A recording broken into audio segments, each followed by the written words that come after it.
Everyone. तर आज आपण बनवणार आहोत केळीचे wafers, that is banana chips. तर सर्वप्रथम कच्ची केळी ही काढून घेऊया.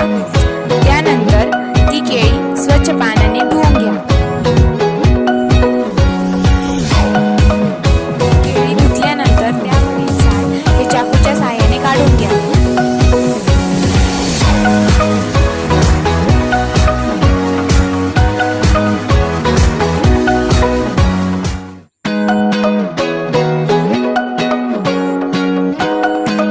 साल काढून झाल्यानंतर केळीचे 2 भाग करून घ्या व त्यानंतर किसनीच्या साहाय्याने त्याचे वेफर्स बनवून घ्या.